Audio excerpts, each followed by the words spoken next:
പടികളുടെ എണ്ണം 700 ഇവിടെ 500. രണ്ടും മുരുകൻ ക്ഷേത്രമാണ്. പഴനി വേണമെങ്കിൽ പടി കയറാതെ ക്ഷേത്രത്തിലെത്താം. അതിനുള്ള സംവിധാനം അവിടെ ഉണ്ട്. പക്ഷേ ഇവിടെ ഈ 500 പടി നമ്മൾ നടന്ന് തന്നെ കയറണം. ഇവിടെ പലപ്പോഴും ആന വരുന്ന സ്ഥലമാണ്. ആന മാത്രമല്ല, കരടി, പുലി തുടങ്ങിയ മൃഗങ്ങളും ഉണ്ടാവാറുണ്ട് എന്നാണ് പറയുന്നത്. ഈ വഴിയിൽ എവിടെ വെച്ചും ആന ഒറ്റയ്ക്കോ കൂട്ടമായിട്ടോ വന്നേക്കാം. നമ്മൾ പടവുകൾ കയറിയതിന് ശേഷമാണ് ആനക്കൂട്ടം ഇറങ്ങുന്നതെങ്കിൽ പിന്നെ ഒരു രക്ഷയില്ല, വേറൊരു വഴിയില്ല. ആ ആനക്കൂട്ടം പോകുന്നത് വരെ നമ്മൾ മുകളിൽ എവിടെയെങ്കിലും തങ്ങിയാൽ മാത്രമേ നമുക്ക് സുരക്ഷിതമായിട്ട് തിരിച്ച് ഇറങ്ങാൻ പറ്റുള്ളൂ. രാവിലെയും വൈകുന്നേരവും തീർത്തും അപകടകരമാണ് ഇതിലൂടെയുള്ള യാത്ര. അതുകൊണ്ടാണ് ഈ ക്രമീകരണം വരുത്തിയിട്ടുള്ളത്.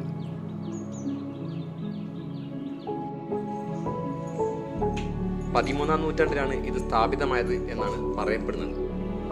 അതിനുശേഷം 17, 18 നൂറ്റാണ്ടുകളിലൊക്കെ ഇതിൻ്റെ പുനർനിർമ്മാണം നടന്നിട്ടുണ്ട്.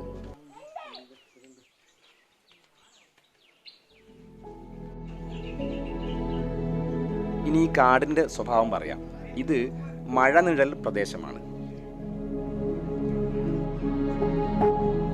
അതായത് പശ്ചിമഘട്ടത്തിൻ്റെ കിഴക്കേ മറിയാണിത്.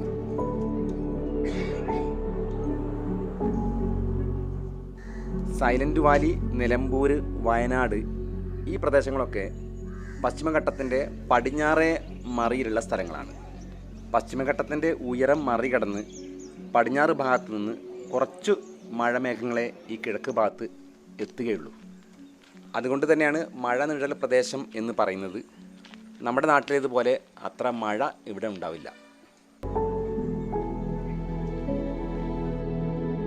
ഇത്തരം പ്രദേശങ്ങളിൽ അതിജീവിക്കുന്ന സസ്യങ്ങളൊക്കെ ആയിട്ട് ഒരു വരണ്ട പ്രദേശത്തിൻ്റെ ആവാസ വ്യവസ്ഥ നമുക്കിവിടെ കാണാൻ കഴിയും.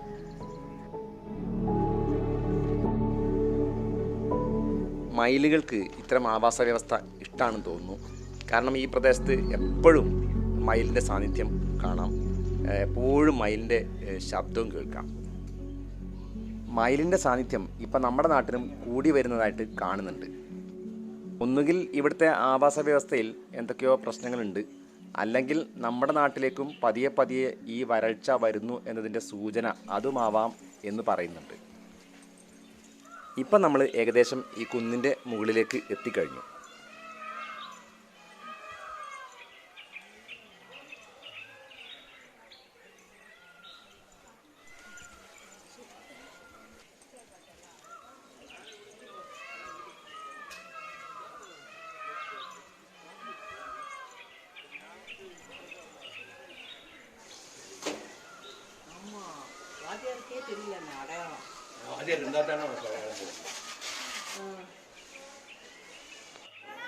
ഇന്ന് ഞങ്ങളിവിടെ എത്തിയ ദിവസം ഒരു വിവാഹം നടക്കുന്നുണ്ട്. എന്തായാലും അത് കാണാനായി.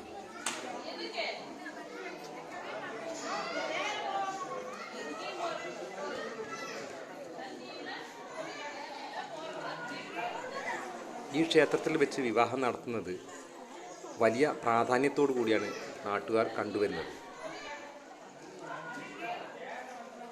മുരുകൻ പത്നി സമേതം അനുഗ്രഹം ചൊരിയുന്നു എന്നാണ് വിശ്വാസം.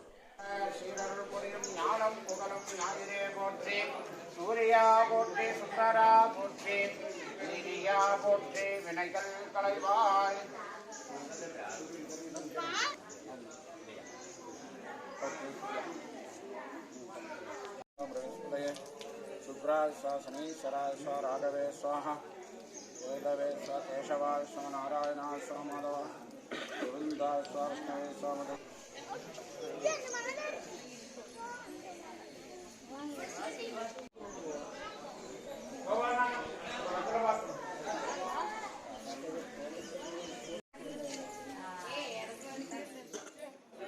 പാലക്കാട് ചുരം എന്ന് പറയുന്നത് സഹ്യപർവ്വതത്തിൻ്റെ ഒരു ഗ്യാപ്പാണ്. അതൊരു 40 കിലോമീറ്ററോളം ഗ്യാപ്പുണ്ട് എന്നാണ് പറയുന്നത്. ദൂരെ നോക്കിക്കഴിഞ്ഞാൽ അതിൻ്റെ ഈ വടക്കൻ സൈഡ് വന്ന് തീർന്ന് ഇങ്ങനെ ഇല്ലാതെ ആവുന്നത് കാണാൻ കഴിയും. പാലക്കാട് നിന്ന് കോയമ്പത്തൂർ, പൊള്ളാച്ചി എന്നീ സ്ഥലങ്ങളിലേക്ക് പോകുന്നത് ഈ ചുരം വഴിയാണ്. സത്യത്തിൽ ഇതൊരു ചുരമല്ല, ഇടനാഴിയാണ്.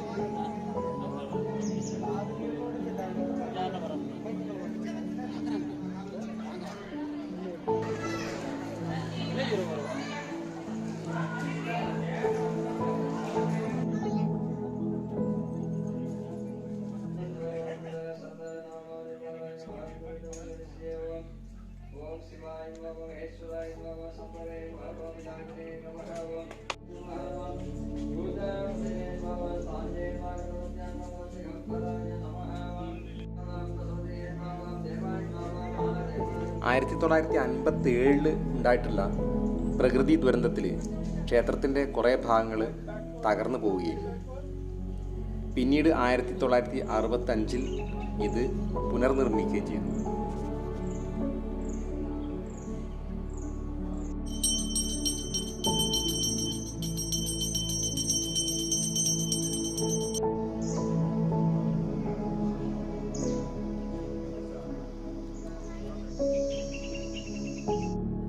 ഇവിടെ ഈ മലമുകളിലെ ക്ഷേത്രത്തിൽ കയറി താഴെ വരുമ്പോഴേക്കും ക്ഷേത്ര ദർശനം മാത്രമല്ല സാധ്യമാകുന്നത്, പ്രകൃതി ആസ്വദിക്കുന്നതോടൊപ്പം തന്നെ അറിയാതെ പ്രകൃതി പഠനം കൂടി നടക്കുന്നുണ്ട്.